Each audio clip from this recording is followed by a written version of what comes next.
રાજકોટમાં પૂરપાટ જતી school bus થાંભલા સાથે અથડાઈ 3 વિદ્યાર્થીઓના જીવ માંડ બચ્યા. મહિલા અને એક્ટિવાને અડફેટે લીધા. રાજકોટ શહેરના કાલાવાડ રોડ પર આવેલા કણકોટ પાટિયા પાસે વહેલી સવારે વિદ્યાર્થીઓ ભરેલી ઇનોવેટિવ ઇન્ટરનેશનલની સ્કૂલ બસ ધડાકાભેર લાઇટના થાંભલા સાથે ટકરાઈ હતી. આ ટક્કર એટલી જોરદાર હતી કે થાંભલો તૂટીને ડ્રાઈવરની કેબિનમાં ઘૂસી ગયો. આ ગમખ્વાર અકસ્માતમાં શિક્ષક સહિત અનેક વિદ્યાર્થીઓને ઈજા પહોંચી. અકસ્માતના લીધે શિક્ષકો અને વિદ્યાર્થીઓમાં ફફડાટ વ્યાપી ગયો. સ્કૂલ બસમાં વિદ્યાર્થીઓના જીવ પડીકે બંધાઈ ગયા. અકસ્માતના પગલે ઘટના સ્થળ પર લોકોના ટોળા ઉમટી પડ્યા. ઇનોવેટિવ ઇન્ટરનેશનલ સ્કૂલના બસ ડ્રાઈવરે કોઈ કારણોસર સ્ટીયરિંગ પરથી કાબુ ગુમાવતા અકસ્માત સર્જાયો. આ અકસ્માતમાં ફૂલ વેચતી મહિલાને પાર્ક કરેલી એક્ટિવાને અડફેટે લીધી હતી.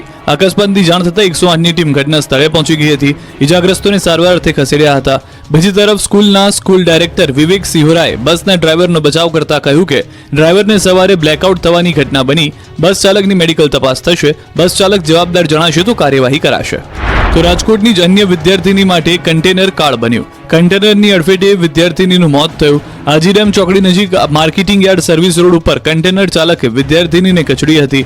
સ્કૂલથી વિદ્યાર્થીની ઘરે આવતી હતી. આ દરમિયાન વિદ્યાર્થીનીને ટક્કર મારતા સારવાર દરમિયાન અનુપ્રિયા પ્રિયાંશી નામની વિદ્યાર્થીનીનું મોત થયું. તો બનાસકાંઠાના પાલનપુરના ધનપુરા ગામની સીમમાં કારમાં આગ લાગતા એકનું મોત થયું. કાર આગનો ગોળો બની જતા ચાલક પણ કારની સાથે બળીને પડતું થઈ ગયો. ઘટનાની જાણ થતાં પાલનપુર તાલુકા પોલીસ ઘટના સ્થળે પહોંચી હતી. 31 ડિસેમ્બરને લઈને બોર્ડર પર પોલીસનો કડક બંદોબસ્ત. 31 ડિસેમ્બરને લઈને ગુજરાતમાં તડામાર તૈયારીઓ ચાલી રહી છે. ગુજરાતમાં દારૂની રીલમછેલ થવાની છે. યુવાધન ટલ્લી થઈને ઉજવણી કરશે. ત્યારે પાડોશી રાજ્યની બોર્ડર પરથી દારૂની હેરાફેરીને રોકવા માટે પોલીસે સઘન ચેકિંગ શરૂ કરી દીધું છે. રાજ્યનું પોલીસ તંત્ર સાબદું બન્યું છે અને આંતરરાજ્ય સરહદ પર ચાંપતી નજર રાખી રહ્યું છે. ત્યારે દાહોદમાં 31ને ધ્યાને લઈને ભથવાડામાં ડીવાયએસપી, પીઆઈ, પીએસઆઈ સહિતના પોલીસ કર્મીઓ દ્વારા કોમ્બિંગ હાથ ધરાયું. નશાકારક પદાર્થોની હેરાફેરી રોકવા માટે સઘન ચેકિંગ કરાયું. સાથે જ seat belt, helmet, drink and drive checking સહિતની કામગીરી કરાઈ. દાહોદ રાજસ્થાન અને મધ્યપ્રદેશ સાથે સરહદી જિલ્લો હોવાથી પોલીસ દ્વારા સઘન ચેકિંગ હાથ ધરાયું. હાલ પોલીસ દ્વારા ડ્રોન મારફતે અવકાશી નજર રખાઈ રહી છે. વડોદરામાં ભૂવો પડવાનો સિલસિલો યથાવત. સયાજીગંજ વિસ્તારમાં મુખ્ય રસ્તા પર ભૂવો પડ્યો. વાહન ચાલકોને હાલાકી. વડોદરામાં વગર વરસાદે ભર શિયાળે ભૂવો પડવાનું હજુ યથાવત છે. શહેરના સૌથી વધુ વ્યસ્ત રહેતા વિસ્તારોમાંથી એક સયાજીગંજ વિસ્તારના મુખ્ય રોડ પર ભૂવો પડ્યો. ટ્રાફિકથી ધમધમતા રસ્તા પર સવારે ભૂવો પડતા વાહન ચાલકો મુશ્કેલીમાં મુકાયા. સયાજીગંજથી અલકાપુરી તરફ જવાના રોડ પર યશ કમળ પાસે ગટરની મેઇન ચેમ્બર પાસે જ આ ભૂવો પડ્યો. ભૂવાનું સમારકામ શરૂ કરાય તે પહેલા તેને કોર્ડન કરાશે, જેના લીધે રોડ પર વાહન વ્યવહારને અસર થશે અને ટ્રાફિક જામના દ્રશ્યો પણ જોવા મળશે. આ ભૂવો ખૂબ જ ઊંડો દેખાઈ રહ્યો છે. નીચે કોઈ લાઇન ડેમેજ થવાથી ઉપરથી દબાણ આવતા ભૂવો પડ્યો હોવાનું માનવામાં આવે છે, પરંતુ ખોદકામ કર્યા બાદ જ કયા કારણથી ભૂવો પડ્યો તે જાણી શકાશે. અગાઉ શહેરના રેસકોર્સ વિસ્તારમાં પણ 2 ભૂવા પડ્યા હતા, જેનું સમારકામ અને પુરાણ કર્યા બાદ હજુ સુધી બેરિકેડ હટાવ્યા નથી, જેના લીધે વાહન ચાલકોને હાલાકી પડી રહી છે. ચોમાસા દરમિયાન શહેરમાં ભારે વરસાદ અને 3 વખત પૂરના કારણે ભૂવા પડવાનો સિલસિલો સતત યથાવત જોવા મળી રહ્યો છે.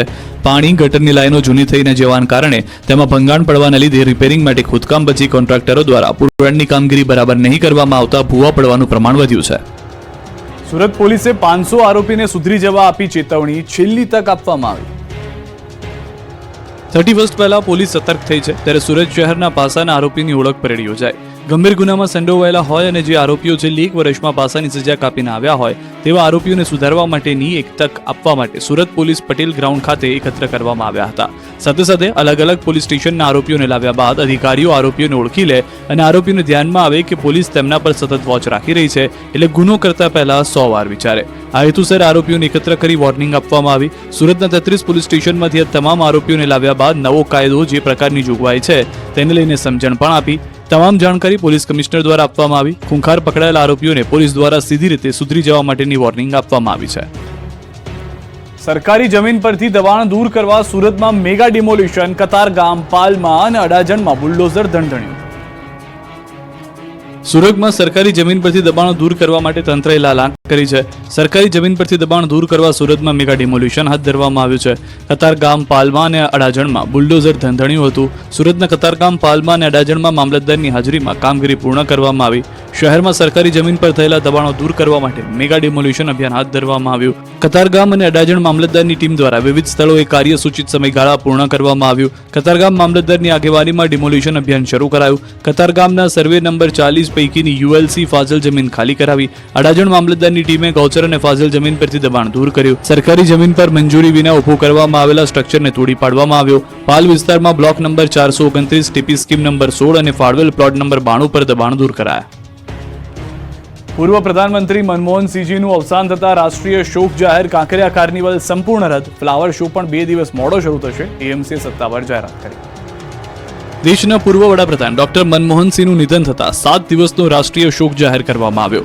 રાષ્ટ્રીય શોકના પગલે તમામ કાર્યક્રમો રદ કરવામાં આવ્યા, જેના પગલે અમદાવાદમાં મ્યુનિસિપલ કોર્પોરેશન દ્વારા આયોજિત કાંકરિયા કાર્નિવલ 2024 સંપૂર્ણ રદની એએમસી દ્વારા સત્તાવાર જાહેરાત કરવામાં આવી. કાર્નિવલમાં એક પણ કાર્યક્રમ યોજાશે નહીં. સાથે સાથ 1 જાન્યુઆરીથી શરૂ થનાર ફ્લાવર શોની તારીખોમાં પણ ફેરફાર કરવામાં આવ્યો છે. કાંકરિયા લેક ફ્રન્ટ પરિસર ખાતે વિનામૂલ્યે પ્રવેશ ચાલુ રહેશે.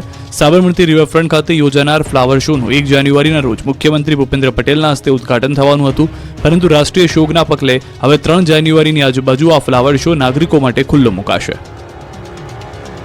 ઉમિયાધામ સિત્સરમાં સવા શતાબ્દી મહોત્સવને લઈને નદી કાંઠે કરાઈ મહાઆરતી. જુઓ ડ્રોનનો નજારો.